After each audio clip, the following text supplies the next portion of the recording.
پچھلے کچھ سالوں میں ایک اتفاق رائے سی پیدا ہو گئی ہے کہ فوج کا سیاسی معاملات میں عمل دخل ایک بری چیز ہے۔ یہاں تک کہ 12 اکتوبر 1999 کے اقدامات کے آپ کو نون لیگ کے مخالفوں میں بھی حامی کم ملیں گے، لیکن اس کے باوجود مشرف دور کے بارے میں ایک غلط فہمی آج تک زندہ ہے، اور وہ یہ ہے کہ باقی چیزیں تو ایک طرف، لیکن اکانومی بڑی ٹھیک چل رہی تھی۔ آئیے اس مفروضے پہ ایک کڑی نظر ڈالتے ہیں پروفٹ کے ساتھ۔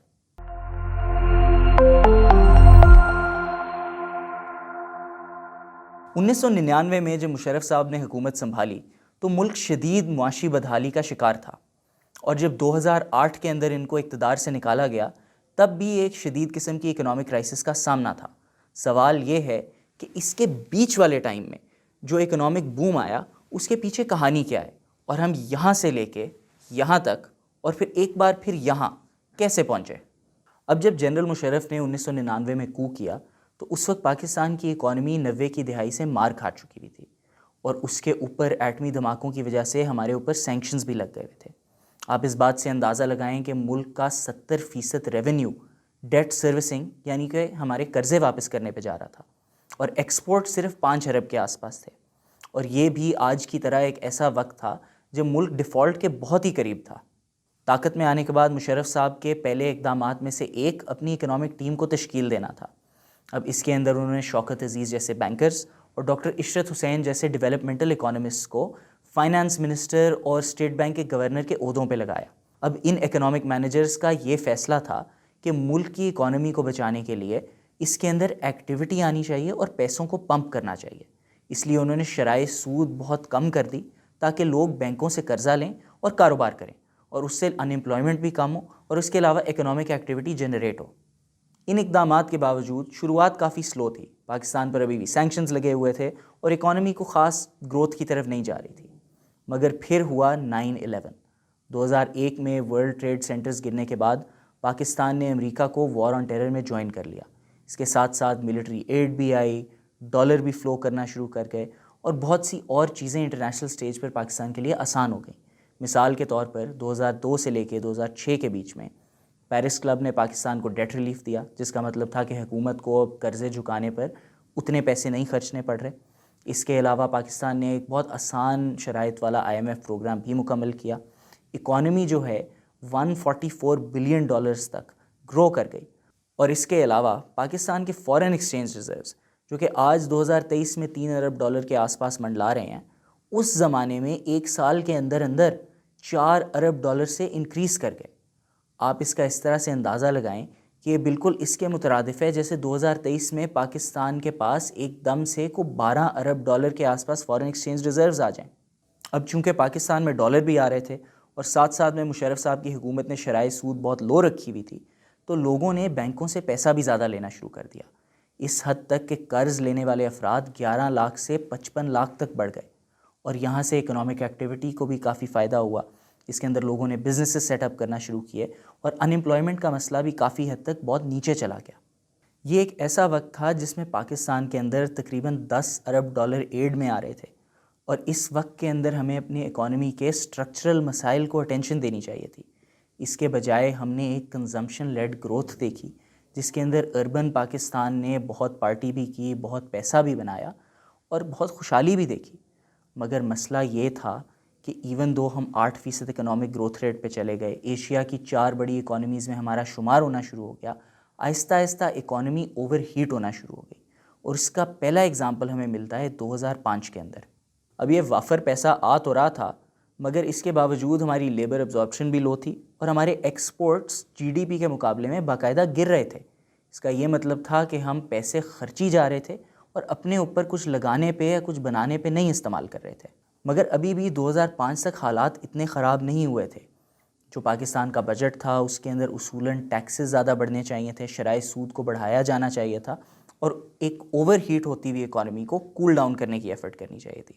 مگر اسٹیٹ بینک نے اور مشرف صاحب کی اکنامک ٹیم نے ٹائم سے یہ مشکل فیصلے نہیں لیے، اور اس کے بجائے 2005 کا بجٹ نہایت ہی ایکسپینشنری بنایا، جس کی وجہ سے ہمارے خرچے بھی بڑھ گئے، اور ساتھ ساتھ میں ایک ایسا مسئلہ آیا جو کہ پاکستان کو پہلے اس طرح نہیں پڑا تھا، انفلیشن۔ آپ مثال کے طور پر پاکستان کی مینوفیکچرنگ انڈسٹری میں ٹیکسٹائل کو ہی دیکھ لیں. 2002 سے لے کے 2005 کے بیچ میں جب یہ سارا پیسہ آ رہا تھا تو نہ صرف یہ سٹیبلائز ہوئی بلکہ کافی بڑھی بھی، مگر ان کے جو کور پرابلمز تھے ان کو ایڈریس نہیں کیا گیا. اب اگر آپ دیکھیں 1999 میں پاکستان مسلم لیگ نون اور پاکستان پیپلز پارٹی کی حکومتوں نے انرجی کے معاملے میں ایک ریلیٹیولی اچھی سچویشن چھوڑی تھی. یہاں تک کہ آئی پی پیز سے جو انرجی پروڈیوس ہو رہی تھی وہ یہ بھی بات ہو رہی تھی کہ انڈیا شاید ہمارے سے خرید لے. مگر چونکہ مشرف صاحب کے دور میں ایل این جی والی کہانی شروع ہوئی، فرنس آئل والی کہانی شروع ہوئی، تو اس کے نتیجے کے اندر پاکستان میں ایک انرجی کا کرائسس آنا شروع ہو گیا.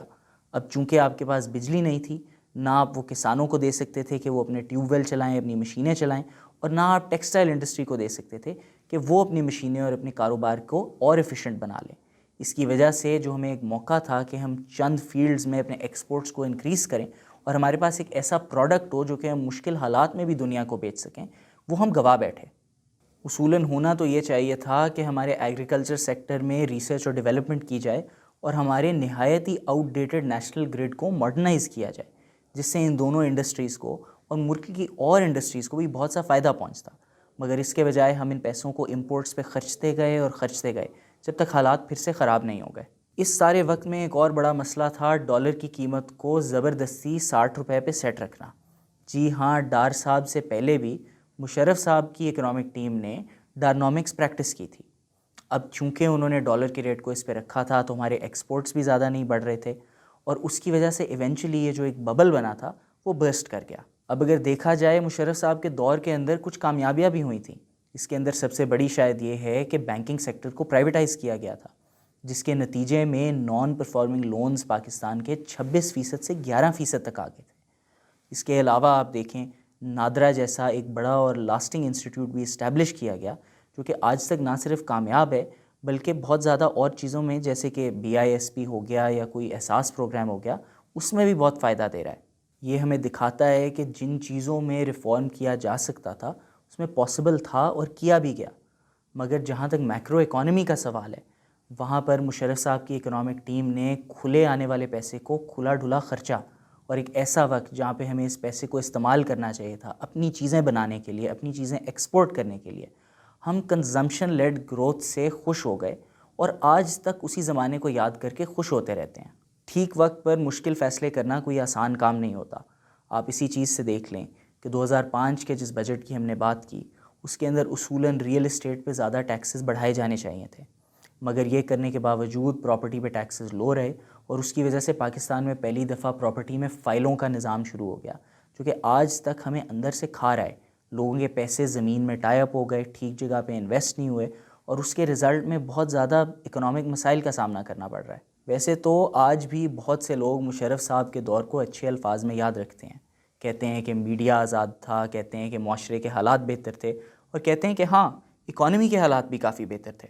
باقی چیزوں سے تو ہمارا لینا دینا نہیں ہے، مگر یہ ہم ضرور کہہ سکتے ہیں کہ مشرف صاحب کو ایک سنہری موقع ملا تھا ہماری اکانومی کو سٹیبلائز کرنے کا اور انسٹیٹیوشنز بلڈ کرنے کا، اور انہوں نے اس موقع کو پوری طرح گنوا دیا.